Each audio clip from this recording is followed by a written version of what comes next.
Hi, this is Mook Washington of Making the Cut, and here's my predictions and my outlook for Canelo and Triple G. Now, this is the fight that everyone's been waiting for all year.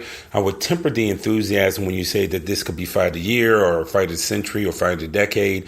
We've all been down that road before, and both of these fighters definitely have big names, but we've also seen in the past where big names don't necessarily mean you're going to have this kind of change of boxing status in America type of effect and impact on it, especially when you consider that some places in the United States are still without power, and the PPV numbers definitely could be impacted by it. But going to the fight with Canelo and Triple G, my thoughts are pretty straightforward. I think that Canelo is the guy who has multiple ways that he can win this fight. And generally, when you see big fights like this, that's kind of the guy who comes out on top.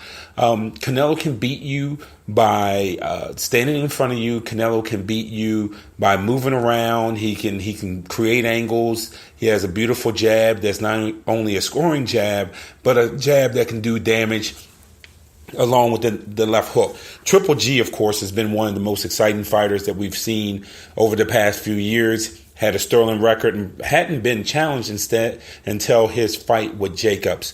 So this is an intriguing fight on paper. Please stop saying it could be like Hagler-Hearns. Hagler-Hearns is one of the most overrated fights in boxing history. Of a few minutes, Hearns with a very poor strategy coming in. I know people like to bring up, well, he broke his right hand and somehow, some way that changed the strategy. No, it didn't. He came out with the idea if he was going to knock out Hagler, which was the worst strategy he could have, and he got caught. If you want it to be like a great fight that had two dynamic names, you can look at Alexis Arguello and Aaron Pryor. If you want to try to say, hey, I hope this fight achieves some sort of status, I know some people will bring up Duran Leonard 1, and certainly if we get Duran Leonard 1, I'd be shocked, pleasantly shocked. Or even if we got Aaron Pryor and Alexis Arguello 1, I'd be shocked. Truth of the matter is that as much as Canelo and Golden Boy doesn't want to hear this, the best way for him to win this fight is to almost look like Floyd Mayweather Jr. The one thing Canelo can do is he can move, he can create angles, he can set things up off his jab, he can counterpunch.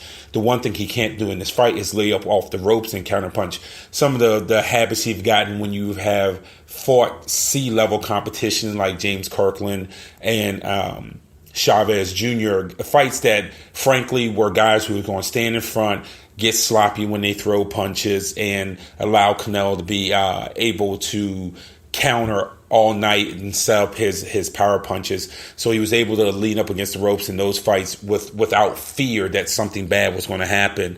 And he can't do that with Triple G. So it's going to be interesting to see how Canelo comes out. But I really do think if he uses the ring, he will give Triple G all kinds of problems. And he will force Triple G to have to cut off the ring.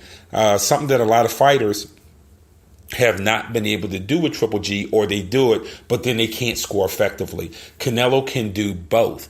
And so for me, that's why I lean towards Canelo over Triple G. I think he can win the fight in multiple ways. I think he'll use his movement. I think the fight will not exactly look like a Mayweather fight, but it will have a tinge of Mayweather in it. One of the things I think that Canelo learned by fighting Mayweather and fighting Lara was the fact that, you know, fighters can be effective moving, and he knows that it hurt him. It's why after the Lara fight, Golden Boy never put Canelo in front of another fighter who could effectively use movement.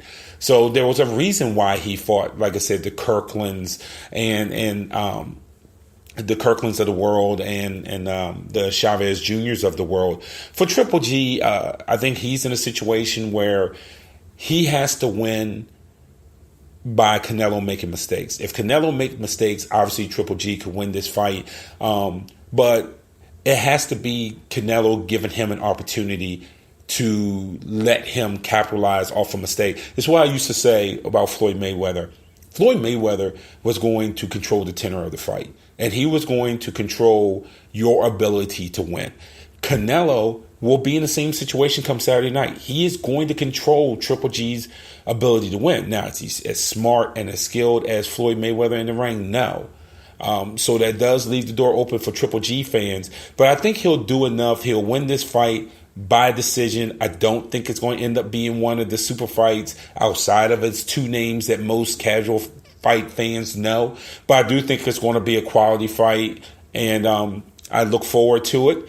And again, this is Marcus Washington Making the Cut. You can catch all of my work on Twitter at MTC with Mook and Instagram at MTC with Mook. And of course, on my website, www.mtcwithmook.com.